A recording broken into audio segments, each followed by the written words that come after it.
আল্লাহ যুগে যুগে আপনার সাহায্য দেখেছি। আল্লাহ আপনি মুসা আলাইহিস সালামকে সাহায্য করেছিলেন। আল্লাহ আপনি মুহাম্মদ রাসূলুল্লাহ সাল্লাল্লাহু আলাইহি ওয়াসাল্লামকে সাহায্য করেছেন। আল্লাহ আমরা মুহাম্মদ রাসূলুল্লাহ সাল্লাল্লাহু আলাইহি ওয়াসাল্লামের এতিম উম্মত। আল্লাহ আমাদের কেউ নাই। আল্লাহ আপনাকে দেখি নাই, আপনাকে দেখার কোনো সুযোগ নাই। আল্লাহ আপনি আমাদেরকে সাহায্য করবেন না। আল্লাহ আপনি ওয়াদা দিয়েছেন, ওয়ালা তাহসাবান্নাল্লাহা গাফিলান আম্মা ইয়া'মালুয যালিমুন। আল্লাহ আপনি ওয়াদা সত্য। আল্লাহ আপনি বলেছেন আপনি জালেমদের থেকে বেখবর নন। আল্লাহ আপনি আমাদেরকে সাহায্য করেন। আল্লাহ আপনি আমাদেরকে সাহায্য করেন। এই জালেম আমাদের উপর আল্লাহ নির্যাতন চালিয়েছে 2009 সালে। আল্লাহ 13 সালে হেফাজতের অগণিত আলেমকে শহীদ করে দিয়েছে। আল্লাহ 2018 সালে এরা আমাদের উপর হত্যাযজ্ঞ চালিয়েছে। 2021 সালে সারা দেশে 26 জনকে শহীদ করেছে। 2024 সালে এসে এরা আমাদের উপর নির্বিচারে গুলি চালাচ্ছে। আল্লাহ কখন মাতা রাসূলুল্লাহ, আল্লাহ কখন আপনি সাহায্য আসবে? আল্লাহ সাহায্য করেন, আল্লাহ সাহায্য করেন। আল্লাহ আপনি সাহায্য না করলে কে আমাদেরকে সাহায্য করবে? আল্লাহ আমাদেরকে সাহায্য করেন, আল্লাহ আমাদেরকে সাহায্য করেন। আপনি দেখিয়ে দেন, আপনি যে ওয়াদা করেছেন ইন্নাহু লা ইফলাহুয যালিমুন, জালেমদের জীবনে সফল হবে না, সেটা আমাদেরকে দেখান। আল্লাহ আমাদের অন্তরগুলোকে প্রশমিত করেন, আমাদের চোখকে শীতল করেন, আমাদের অন্তরে প্রশান্তি দান করেন। এই জালেমকে এমন নিকৃষ্ট শাস্তি দেন, দুনিয়াকে ওর জন্য নরক বানিয়ে ফেলেন, পরকালকে ওর জন্য নরক বানিয়ে ফেলেন। আল্লাহ আমাদেরকে শাস্তি দেখান। আল্লাহ আমাদেরকে আপনার আরিনা আয়াতান ফিক, আল্লাহ আমাদেরকে আপনি নিদর্শন দেখান। আল্লাহ আমরা সর্বশেষ নূহ আলাইহিস সালাম যে বদদুয়া করেছে সে বদদুয়া করছি, রব্বি লা তাযার আলাল আরদি মিনাল কাফিরিনা দাইয়ারা। আল্লাহ পৃথিবীতে একটা জালেমকে অবশিষ্ট রাখবেন না, একটা জালেমকে অবশিষ্ট রাখবেন না। আল্লাহ একটা জালেমকে অবশিষ্ট রাখবেন না।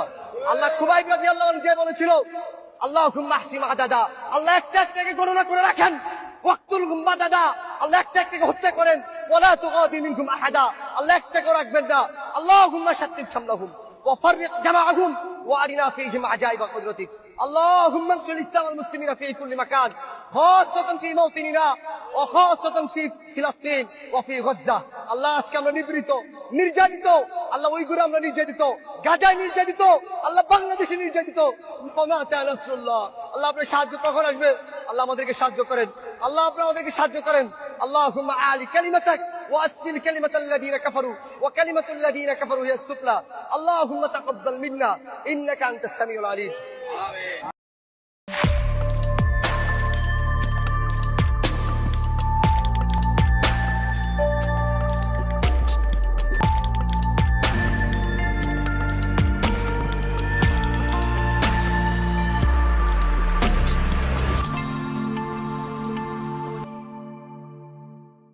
ফজা পাগলা সংসদে হেভি মুক্তিযুদ্ধ দেখছেন তো?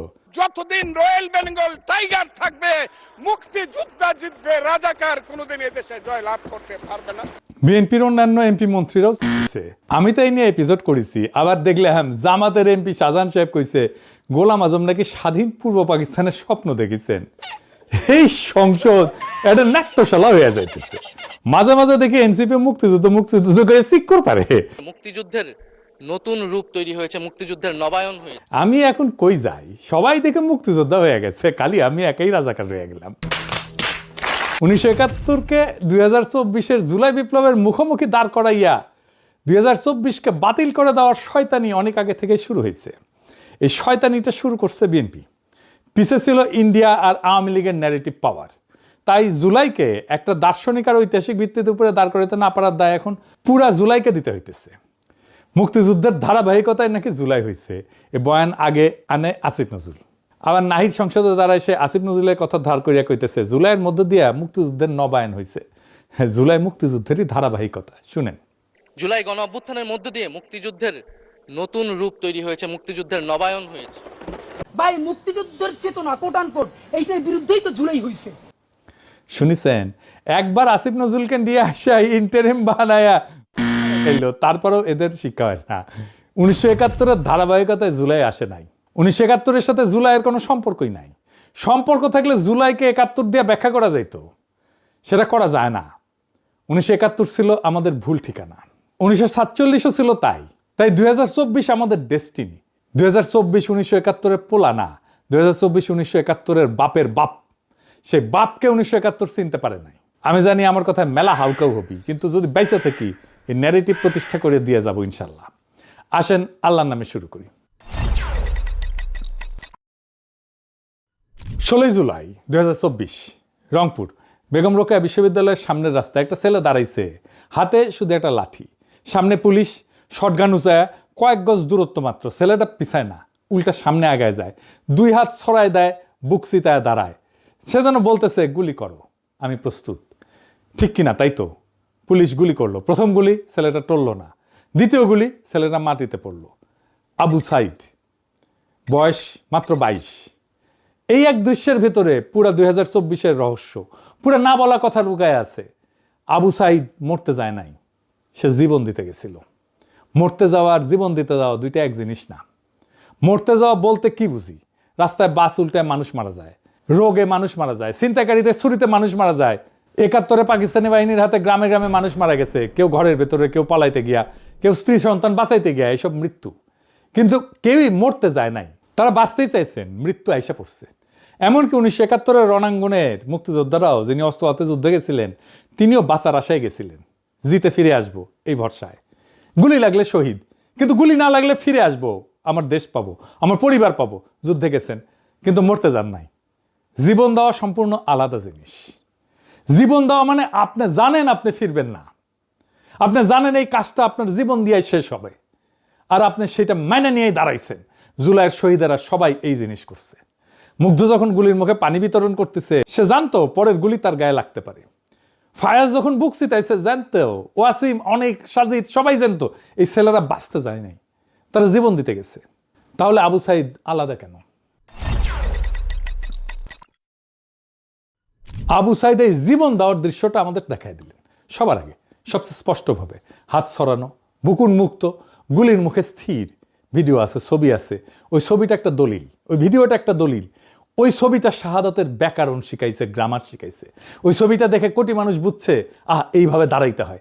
তিনি জুলাইয়ের প্রথম শহীদ না, তিনি জুলাইয়ের সবচেয়ে দৃশ্যমান শহীদ। তার শাহাদাত শুধু একার সাক্ষ্য না, সেটা পুরা জুলাইয়ের সাক্ষ্যকে দৃশ্যমান করছে। এই জন্যে তার কথা বললে সব শহীদের কথা বলা হয়। আর এই প্রশ্নটাই জরুরি যে এই ছেলেরা জীবন দিতে গেল কেন? কি এমন কথা ছিল তাদের যা শুধু রক্ত দিয়ে বলা যায়? এই প্রশ্নের উত্তরেই লুকায় আছে পুরা 2024, পুরা জুলাই। 2024-এর নিরস্ত প্রতিরোধ আর শাহাদাত, এই দুইটার তফাৎ কি?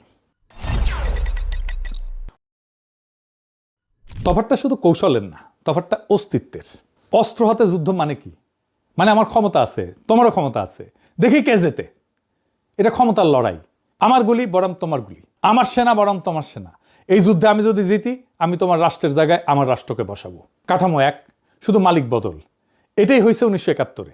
আমরা পাকিস্তানি সেনাকে অস্ত্র দিয়ে হারাইছি, নিজেরা পারি নাই যদিও, ভারতীয় সেনাদের ডাইকে আনছি, আমরা জিতছি। যাই হোক, কিন্তু আমরা জিতে কি পাইছি? পাকিস্তানি কাঠামো। শুধু মালিক বদলাইছে। কেন? কারণ অস্ত্র দিয়ে আপনি ক্ষমতা বদলাইতে পারেন, কাঠামো তো বদলাইতে পারেন না। পাকিস্তান আমলে কোন কাঠামোটা বদলাইছে বলেন? কোনোটাই বদলায় নাই। অস্ত্রের যুক্তি একটাই, যার শক্তি বেশি সে যেতে। আপনি যদি অস্ত্র দিয়ে যেতেন, আপনি সেই যুক্তিকেই বৈধতা দিতেছেন, তাহলে আপনার নিজের রাষ্ট্র সেই একই যুক্তিতে চলবে তো। এই জন্য 1971-এর পরে বাকশাল আসছে, স্বৈরশাসন আসছে, আয়না ঘর আসছে, হাসিনা আসছে, কারণ যুক্তি বদলায় নাই, শুধু শক্তিধর বদলাইছে। এইবার দেখেন 2024-এ কি হয়েছে। আবু সাইদের হাতে শটগান ছিল না, কামান ছিল না, বন্দুক ছিল না, ভারতীয় সেনাবাহিনী পাশে ছিল না, তার হাতে ছিল একটা লাঠি আর তার বুক। ক্ষমতার হিসাবে এটা একটা অসম যুদ্ধ। আবু সাইদের জেতার কোনো সম্ভাবনা ছিল না, কিন্তু আবু সাইদ জেতার জন্য তো দাঁড়ায় নাই, তিনি দাঁড়াইছিলেন সাক্ষ্য দিতে। অনেকে বলবে এটাই তো গান্ধীর অহিংসা, নিরস্ত্র প্রতিরোধ। না, এটা গান্ধীর অহিংসা না। কেন আবু সাইদের প্রতিরোধ গান্ধীর অহিংসা না? গান্ধীর অহিংসা ছিল একটা কৌশল। উনি বুঝছিলেন যে ব্রিটিশের অস্ত্র আছে, আমাদের নাই, তাই অস্ত্রের লড়াইয়ে যাব না, বরং নৈতিক চাপ দিয়া ব্রিটিশকে লজ্জায় ফেলবো। সেজন্য অনশনে যাইতো। গান্ধী বলতো না মরতে আসছি, বলতো জেলে যাব, অনশন করব, লজ্জা দিব। তো আবু সাইদ এটা করেন নাই, তিনি গেছেন সাক্ষ্য দিতে, শাহাদাত বরণ করতে। গান্ধী রাষ্ট্রের ন্যায় বিচার চ্যালেঞ্জ করতেছেন, আবু সাইদ রাষ্ট্রের সার্বভৌমত্বের ধারণাকে চ্যালেঞ্জ করতেছেন। প্রথমটা সংস্কারের দাবি, দ্বিতীয়টা কাঠামো ভাঙার দাবি। এইখানেই 2024 আলাদা। এই জন্য গান্ধীর ভারত আজকেও ব্রিটিশ কাঠামোতে চলে। সংসদ ভবন ব্রিটিশ, আইন ব্রিটিশ, আমলাতন্ত্র ব্রিটিশ, শুধু সাদা চামড়ার জায়গায় বাদামি চামড়া। কিন্তু 2024-এর শাহাদাত হাসিনার কাঠামোর বৈধতাকে ধ্বংস করে দিছে। শাহাদাত মানে কি? শুধু জীবন দেওয়া? শাহাদাত 3 অর্থের একটা শব্দ। শাহাদাত শব্দের তিনটা অর্থ। প্রথম অর্থ সাক্ষ্য দেওয়া। একজন মুসলমান যখন বলে আশহাদু আল্লাহ ইলাহা ইল্লাল্লাহ, সে তখন সাক্ষ্য দিতেছে আল্লাহ ছাড়া কোনো উপাস্য নাই। দ্বিতীয় অর্থ সত্যের পক্ষে দাঁড়ানো, শুধু মুখে বলা না, শরীর দিয়ে দাঁড়ানো। তৃতীয় অর্থ মৃত্যু, যখন সাক্ষ্য রাখার জন্য জীবন দিতে হয় সেই সাক্ষ্যটা তখন শহীদ। শাহাদাত মানে এমন এক সাক্ষ্য যা শরীর দিয়ে লেখা, রক্ত দিয়ে লেখা। আবু সাইদ যখন বুক চিতায় দাঁড়াইলো, তার শরীর ছিল কলম, তার রক্ত ছিল কালি। সে লিখতেছিল একটা বাক্য যেটা মুছা যাবে না। কোন বাক্য লিখতেছিল তাহলে আবু সাইদ? লিখছে তোমাদের রাষ্ট্র চূড়ান্ত না, তোমাদের গুলি চূড়ান্ত না, তার উপরে একজন আছেন, তার কাছ থেকে হিসাব হবে।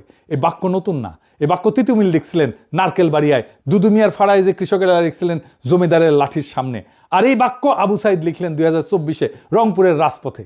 আবু সাইদ এক মুহূর্তে সে দীর্ঘ সিলসিলায় গিয়া দাঁড়াইলেন, আর রাষ্ট্র ওই মানুষটাকে আটকাইতে পারলো না। তার পথ ধরে আবাবিলের মতো আসলো লাখো লাখো কোটিতে কোটিতে তরুণ। রাষ্ট্র কেন এই মানুষটাকে আটকাইতে পারে না? আধুনিক রাষ্ট্র মানুষকে নিয়ন্ত্রণ করে দুইটা জিনিস দিয়ে, ভয় আর লোভ। ভয় মারতে পারে, জেলে পড়তে পারে, পরিবার ধ্বংস করতে পারে, গুম কইরা ফেলতে পারে, তাই চুপ থাকো। লোভ চাকরি দেবে, ঠিকাদারি দেবে, ব্যাংক লুট করতে দেবে, তাই বশ্যতা স্বীকার করো। এনে দুই যন্ত্র দিয়ে হাসিনা 15 বছর চলছে। কিন্তু আবু সাইদ যখন বুক পাইতে দাঁড়াইলো, সেই মুহূর্তে রাষ্ট্রে পুরো যন্ত্র অচল। কেন? কারণ যে বিশ্বাস করে মরলে শহীদ, জান্নাতে যাব, তার উপরে ভয়ের কোনো ক্ষমতা নাই তো। যে বিশ্বাস করে এই দুনিয়ার চাকরি, প্রমোশন, প্লট সব অর্থহীন, আসল হিসাব আখিরাতে, তার উপরে লোভের কোনো ক্ষমতা নাই। রাষ্ট্রের হাতে আর কোনো অস্ত্র নাই। এটাই বাঙ্গু এলিটকে সবচেয়ে বেশি কাঁপাইছে। বাকশাল তাদের কাঁপায় নাই, আয়নাঘর তাদের কাঁপায় নাই, হাসিনার শাসন তাদের কাঁপায় নাই, 1/11 তাদের কাঁপায় নাই, ভারতীয় আধিপত্যবাদ তাদের কাঁপায় নাই। যা কাঁপাইছে তরুণদের সে আত্মসমর্পণের দৃশ্য। কার কাছে আত্মসমর্পণ? রাষ্ট্রের কাছে না, আল্লাহর কাছে। জার্মান আইন দার্শনিক কার্ল স্মিথ 1922 সালে বললেন, আধুনিক রাষ্ট্রের সব ধারণায় আসলে চুরি করা থিওলজি।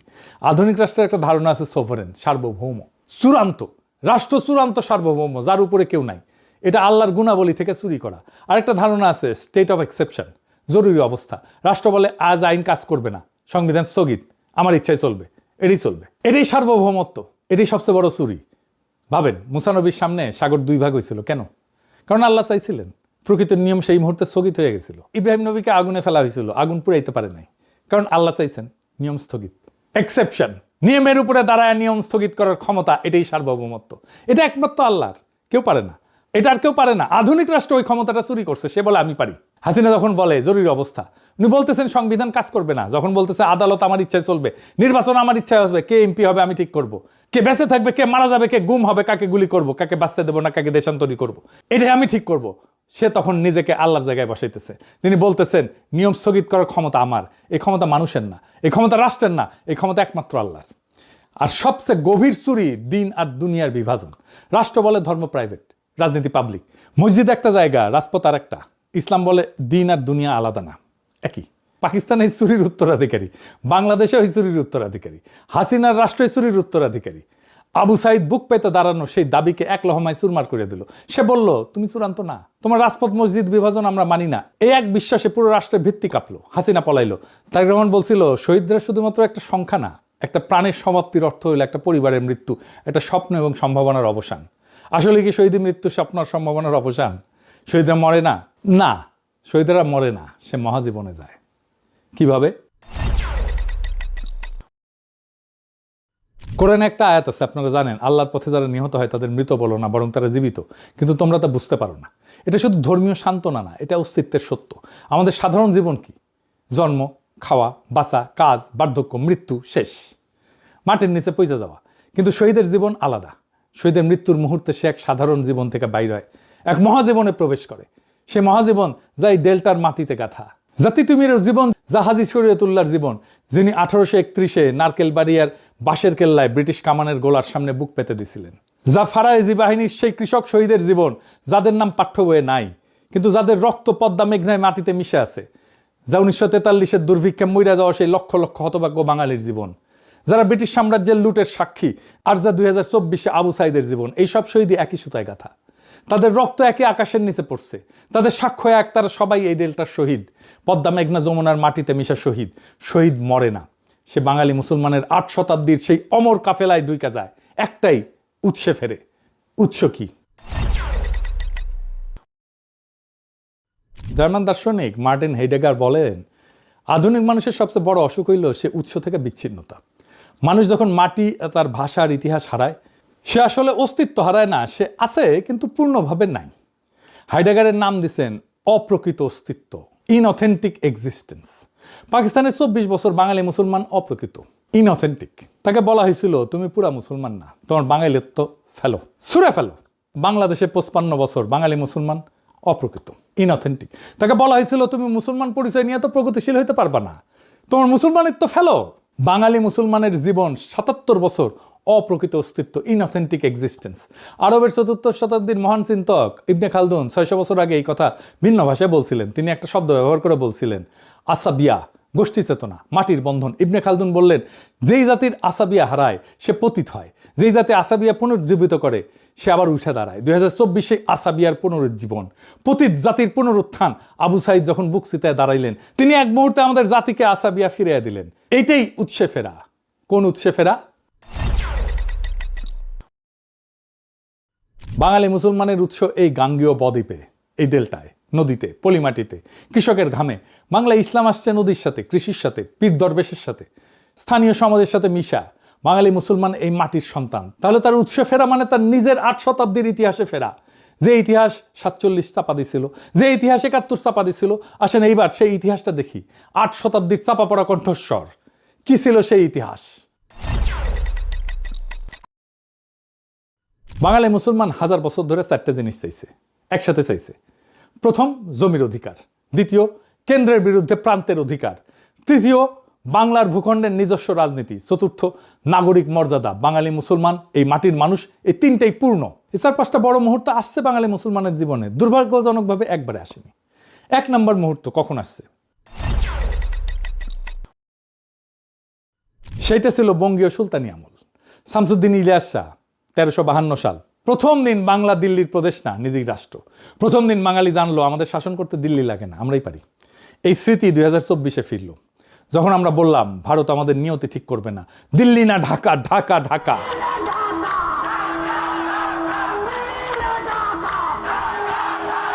এই স্লোগানের গভীর তাৎপর্য বুঝতে না পেরা আবার অনেকে স্লোগান দেয় পিন্ডি না ঢাকা, হ্যাঁ, ওয়াশিংটন না ঢাকা। যাই হোক, সেই 670 বছরের আগের উৎসে ফেরা ছাড়াও আর এক উৎসে আমরা ফিরছি। ঈসা খাঁ এবং ভাটির রাজত্ব 16 শতকে। মোগল সাম্রাজ্য বাংলা জয় করতে চাইতেছে, দিল্লির শাসন প্রতিষ্ঠা হবে। ঈসা খাঁ আর 12 ভূঁইয়া রুখা দাঁড়াইলেন। মোগল বিরোধী যুদ্ধ। কিন্তু এটা শুধু যুদ্ধ ছিল না, এটা ছিল নদীর ফেডারেলিজম। ভাটির ভূগোল, নদী আর জলাভূমির দেশ, কোনো একক রাজা সব নিয়ন্ত্রণ করতে পারে না। ছোট ছোট শক্তিকেন্দ্র, স্থানীয় জোট, 12 জন ভূঁইয়া, তারাই বাংলা শাসন করে। ঈসা খাঁর সাথে দাঁড়াইছিলেন রাজা কংস নারায়ণ ভৌমিক, 12 ভূঁইয়ার 1 ভূঁইয়া। হিন্দু মুসলমান দাঁড়াইলেন পাশাপাশি, মুসলমান ভূঁইয়ার পাশে দিল্লির বিরুদ্ধে। ধর্ম না, এই মাটি ছিল তাদের ঐক্যের ভিত্তি। ঠিক যেভাবে 2024-এ মীর মুগ্ধের পাশে দাঁড়াইছিল হৃদয় তারুয়া। 400 বছর পরে একই ব্যাকরণ, সেই একই ফেডারেলিজমের কল্পনা ছিল 1940-এ আবার শেরে বাংলা ফজলুল হকের লাহোর প্রস্তাবে। তিনি ভারতের সংখ্যালঘুদের একাধিক রিপাবলিক চাইছিলেন। সেই ধারণায় 1966-তে 6 দফায় ফিরছিল। জিন্না ইন্ডিয়ার কাছে যা যা চাইছিলেন, আমরা 6 দফায় পাকিস্তানের কাছে তাই চাইছি। বিষয়টা ব্যাখ্যা করি, আরো গভীরে গিয়া মজা লাগবে। দেখেন একটা আশ্চর্য মিল। জিন্না 1940-এর লাহোর প্রস্তাবে ভারতের কাছে কি চেয়েছিলেন? মুসলমানদের জন্য আলাদা অটোনমি, অটোনোমাস ইউনিট, নিজস্ব আইনসভা, নিজস্ব শিক্ষা ব্যবস্থা, নিজস্ব অর্থনৈতিক নিয়ন্ত্রণ, কেন্দ্রের হাতে শুধু প্রতিরক্ষা আর পররাষ্ট্র, বাকি সব প্রদেশের। মুসলমানরা ভারতের সংখ্যালঘু, তাই তাদের সুরক্ষা দরকার কেন্দ্রের হিন্দু সংখ্যাগরিষ্ঠ থেকে, তাই না? মুজিব 1966-তে 6 দফায় পাকিস্তানের কাছে কি চাইলেন? বাঙালিদের জন্য ফেডারেল অটোনমি, নিজস্ব আইনসভা, নিজস্ব মুদ্রা, নিজস্ব রাজস্ব, নিজস্ব মিলিশিয়া, কেন্দ্রের হাতে শুধু প্রতিরক্ষার পররাষ্ট্র, বাকি সব প্রদেশের। বাঙালিরা পাকিস্তানের সংখ্যাগরিষ্ঠ, কিন্তু পশ্চিম পাকিস্তানি এলিটের নির্যাতনে সংখ্যালঘুর মতো বঞ্চিত, তাই তাদের সুরক্ষা দরকার কেন্দ্রের পাঞ্জাবি উর্দু আধিপত্য থেকে। দেখলেন তো, একই দাবি, একই যুক্তি, একই কৌশল। জিন্না ভারতের কাছে যা চাইছেন, মুজিব পাকিস্তানের কাছে ঠিক একই জিনিসটা চাইতেছেন। 6 দফা লাহোর প্রস্তাবের বাংলা অনুবাদ, আর কিছু না। জিন্না ভারত ছাড়তে চান নাই, ভারতের ভিতরে অটোনমি চাইছেন, কংগ্রেস দিল না, তিনি বাধ্য হয়ে আলাদা রাষ্ট্র করলেন। মুজিব পাকিস্তান ছাড়তে চান নাই, পাকিস্তানের ভিতরে অটোনমি চাইছেন, ভুট্টো ইয়া দিল না, তিনি বাধ্য হয়ে আলাদা রাষ্ট্র করলেন। পাকিস্তান বাধ্য হয়ে, বাংলাদেশও বাধ্য হয়ে। দুটাই কারেকশন, দুটাই প্ল্যান বি। জিন্নার প্ল্যান এ ছিল ভারতের ভিতরে মুসলমানের অটোনমি, ব্যর্থ হয়েছে। তারপরে প্ল্যান বি হয়েছে পাকিস্তান। মুজিবের প্ল্যান এ ছিল পাকিস্তানের ভিতরে বাংলার অটোনমি, ব্যর্থ হয়েছে। Plan B Bangladesh. 2 ফাউন্ডার, একই প্লেবুক। আর এই জন্যেই দুই রাষ্ট্র শেষমেশ একই রকম হয়ে গেল। কারণ যেই রাষ্ট্রের প্ল্যান এ ছিল অন্য রাষ্ট্রের ভিতরে থাকা, সেই রাষ্ট্র প্ল্যান বি হিসেবে দাঁড়াইলেও কখনো নিজস্ব ডেস্টিনি তৈরি করতে পারে না। সে শুধু আগের কাঠামোর কপি বানায়। পাকিস্তান ব্রিটিশ ভারতের কাঠামোর কপি, শুধু মুসলমান পরিচয়ের পোশাকে। বাংলাদেশ পাকিস্তানের কাঠামোর কপি, শুধু বাঙালি পরিচয়ের পোশাকে। দুটোই অন্যের ছায়া, নিজস্ব ভিত্তি নাই। এই জন্যই 2024 ভিন্ন। 2024 কারো ভিতরে অটোনমি চাইতেছে না। 2024 কারো প্ল্যান বি না। 2024 প্ল্যান এ, 800 বছরের পূর্ববঙ্গীয় ডেস্টিনির সরাসরি আর্টিকুলেশন। প্রথমবার এইবার আসেন আগের আলাপে ফিরে যায়। 3 নম্বর মুহূর্ত কোনটা ছিল? ফারাজি আন্দোলন। হাজী শরীয়তুল্লাহ, তারপর তার ছেলে দুদু মিয়া। পাঠ্য বই বলে যে ধর্মীয় সংস্কার আন্দোলন, নামাজ ঠিকঠাক পড়ো, এইটুকুই। পাঠ্য বই মিথ্যা বলে। ফারাজি ধর্মের ভাষা নিয়ে রাজপথে নামছে, জমিদার নীলকর ঔপনিবেশিক অন্যায়ের বিরুদ্ধে। ধর্ম মসজিদে আবদ্ধ থাকলো না, ধর্ম জমির রাজনীতিতে ঢুকলো। দুদু মিয়ার সংগঠন প্রতি 10টা পরিবারের একটা প্রধান, নিজেদের আদালত, নিজেদের বিচার। জমিদার আক্রমণ করলে কৃষক একসাথে দাঁড়ায়। এটা শুধু আন্দোলন না, এটা সমান্তরাল সমাজ, ধর্মের ভিত্তিতে তৈরি, লক্ষ্য জমির ইনসাফ। এখানে নতুন জিনিস জন্মাইল, জনগণের রাজনৈতিক ধর্ম। জনগণের এই রাজনৈতিক ধর্মকেই বাংলো এস্টাবলিশমেন্ট ভয় পায়, ইন্ডিয়া ভয় পায়। আপনি ধর্মকে অন্দরমহলে ঢুকাই দিতে চাইলেও পারবেন না, কারণ তার কালেকটিভ মেমোরি বিদ্রোহ করবে। তার কালেকটিভ মেমোরিতে আছে তো। ইতিহাস চাপা পড়লো 1971-এ হাসিনা বাপের আমলে। হাসিনা আমলে 2 বাপ বেটেই বলল ধর্ম মসজিদে থাকবে। এটাই সেকুলারিজম। জাতীয় মসজিদে জুম্মার সময় যুদ্ধবেশে পুলিশ পাহারা দিত, আলাক্সা মসজিদের মতো। বাইতুল মোকাররমের ভিতরে ঢুকে গুলি করছিল মুসল্লিদের পিটাইছিল। কিন্তু 170 বছর পরে 2024-এ এই ইতিহাস ফিরল, যখন তরুণরা রাজপথে যায় নামাজ বিছাইল, যখন বিজয়ের মুহূর্তে সেজদা দিল। দুদু মিয়ার বংশধররা আবার জাগলো। আবু সাইদ এই বংশধর, তিনি যেই সিলসিলায় দাঁড়াইছিলেন সেটাই ফারাইজের সিলসিলা। এরপরের মুহূর্ত কোনটা? 1905 বঙ্গভঙ্গ। কলকাতার ভদ্রলোকরা বঙ্গভঙ্গের বিরুদ্ধে দাঁড়াইল, জাতীয় অপমান বলল। রবীন্দ্রনাথ গান লিখলেন, আমার সোনার বাংলা আমি তোমায় ভালোবাসি। এত ভালোবাসা, কিন্তু উনি পূর্ববঙ্গে এসে থাকলেন না। এত ভালোবাসলেও অখণ্ড বাংলার পক্ষে দাঁড়াইলেন না। কারণ আছে, বড় প্রেম তো। শরৎচন্দ্র বলছেন না, বড় প্রেম শুধু কাছেই টানে না, দূরেও ঠেলিয়া দেয়। কিন্তু পূর্ববঙ্গের মুসলমান কৃষকের কাছে এটা ছিল প্রথম প্রশাসনিক মুক্তি। প্রথম দিন সে বুঝলো আমরা কলকাতার পরিচয়ের অংশ না, আমরা আলাদা। 6 বছর পরে এটা বাতিল হবে, কিন্তু স্মৃতি থেকে গেল। এরপরে পঞ্চম মুহূর্ত হইল পাকিস্তানের বিশ্বাসঘাতকতা। আমরা লাহোর প্রস্তাবে চাইছিলাম একাধিক রিপাবলিক। জিন্না আর মুসলিম লীগ যে পাকিস্তান বানাইলো সেটা একক কেন্দ্রীভূত, করাচি নিয়ন্ত্রিত। লাহোর প্রস্তাবের সাথে বিশ্বাসঘাতকতা। পাকিস্তানের কল্পনার মধ্যে দিয়ে যে বিকল্প পথের সন্ধান করছিল আমাদের পূর্বপুরুষেরা, সেটা ফেল করলো। কেমনে? সোহরাওয়ার্দীকে ছুঁড়ে ফেললো। পাকিস্তানকে কে আনছিল? জিন্না ছিলেন আইনজীবী, বোম্বের বাসিন্দা, বাংলা চিনতেন না। বাংলায় পাকিস্তান আনছিল মূলত একজনই, হোসেন শহীদ সোহরাওয়ার্দী। তিনি ব্রিটিশ বাংলার শেষ মুখ্যমন্ত্রী। 1946-এ ফাইনাল নির্বাচনে, যেই নির্বাচন ছিল পাকিস্তানের ম্যান্ডেটের নির্বাচন, তিনি বাংলায় মুসলিম লীগের ভূমিধ্বস বিজয় অর্গানাইজ করছিলেন। পাকিস্তানের ধারণা বাংলার মাটিতে প্রতিষ্ঠা তার অক্লান্ত পরিশ্রমের ফসল। এবার দেখেন পাকিস্তান তাকে কি দিল। 1947-এর অগাস্ট কেন্দ্রের ক্যাবিনেট গঠিত হইল, সোহরাওয়ার্দী জায়গা পেল না। বাংলা থেকে ক্যাবিনেটে ঢুকলো ফজলুর রহমান নামে অখ্যাত ব্যক্তি, শিক্ষামন্ত্রী, যার ছেলে, মনে রাখেন নামটা, সালমান এফ রহমান।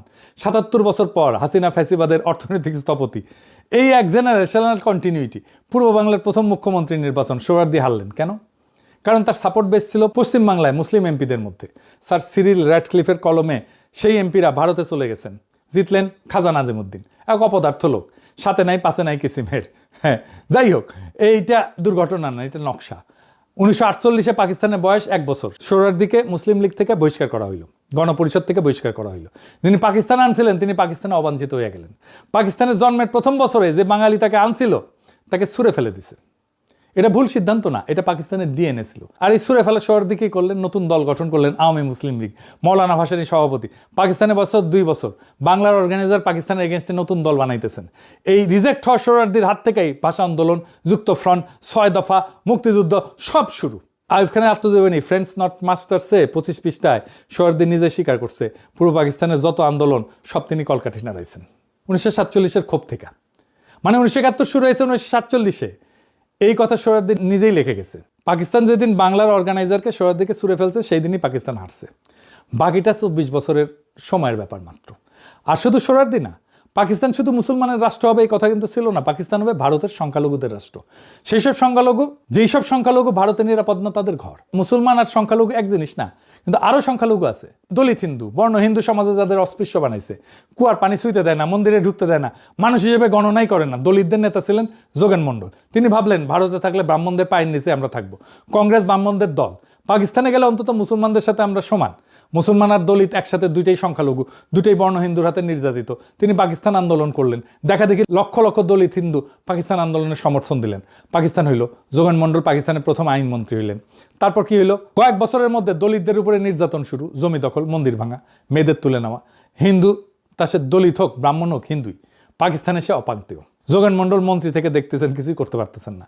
যার সমর্থনে আসছেন তাদেরকেই বাঁচাইতে পারতেছেন না। 1950 সাল তিনি পদত্যাগপত্র লিখে রাতের অন্ধকারে ভারত পালাইলেন। পদত্যাগপত্রে লিখলেন, জিন্নাকে বিশ্বাস করছিলাম, ভুল করছিলাম, দলিতদের পাকিস্তানে নিয়ে আসার জন্য আমি দায়ী, এই দায় আমি বহন করব।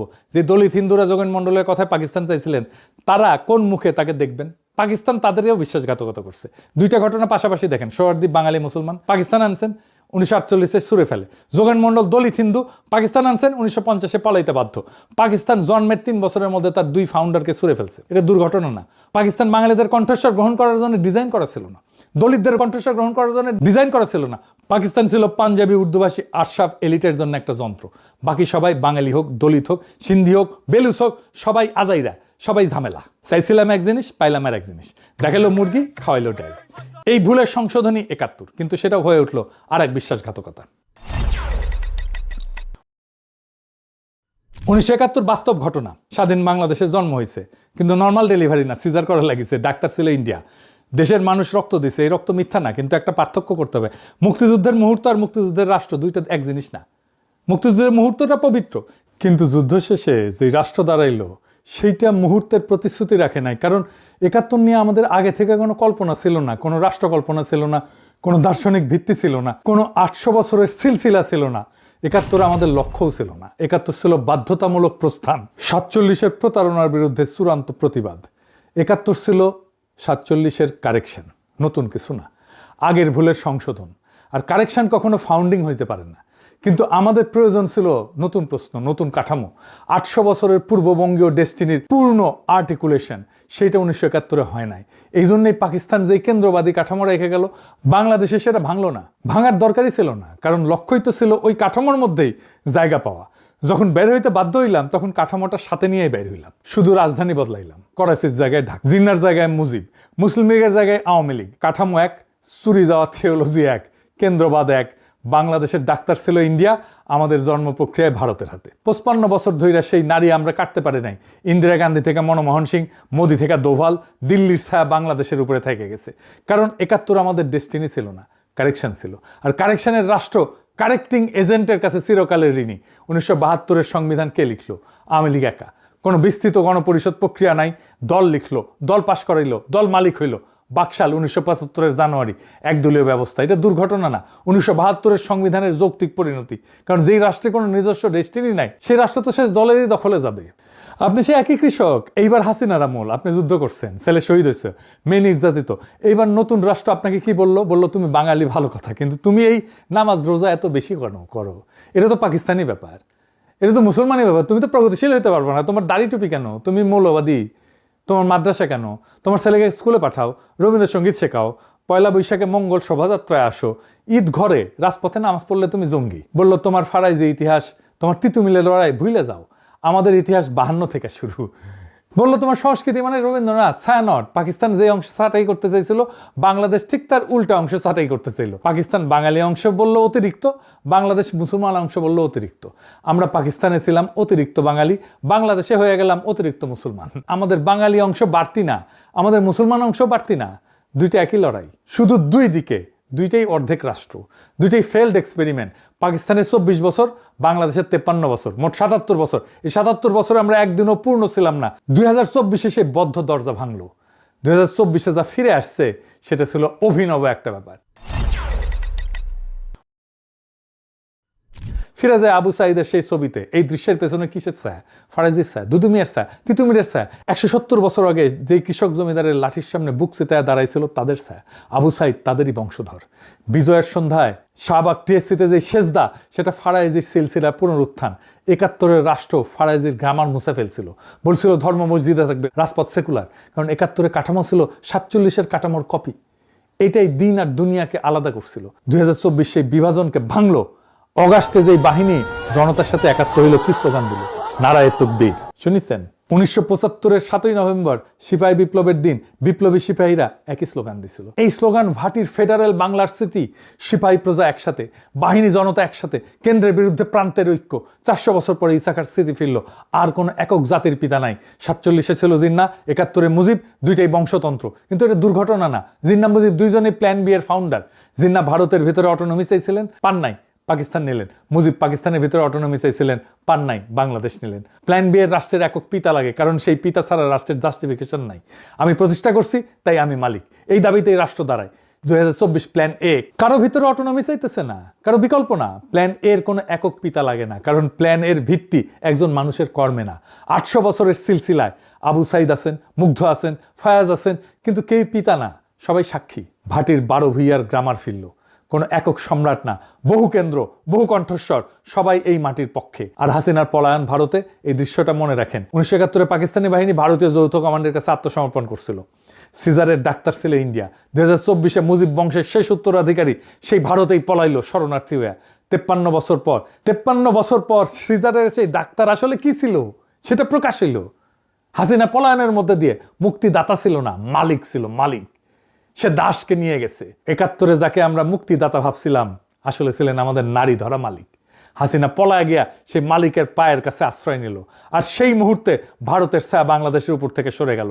53 বছর ধরে যেই নারী আমরা কাটতে পারি নাই, 2024-এ সেটা কাটা পড়লো। কে কাটলো? আবু সাইদ, মুগ্ধ, ফায়াজ, সব শহীদ। তাদের রক্ত সেই নারী কাটার ছুরি। কারণ যেই রাষ্ট্রের নিজস্ব ডেস্টিনি নাই, সে চিরকাল কারেক্টিং এজেন্টের কাছে ঋণী। কিন্তু যে রাষ্ট্রের 800 বছরের সিলসিলা আছে, সে কারো কাছে ঋণী না। ইসাকা যেইভাবে কোনো বিদেশি বন্ধুর সাহায্য ছাড়া কেন্দ্রের বিরুদ্ধে দাঁড়াইছিলেন, 2024-এ সেই গ্রামারে ফিরল।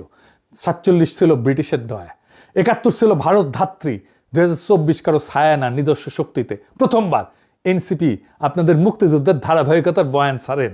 2024 ধারাবাহিকতা না। 2024 47 আর 71-এর বিরুদ্ধে 8 শতাব্দীর প্রতিশোধ।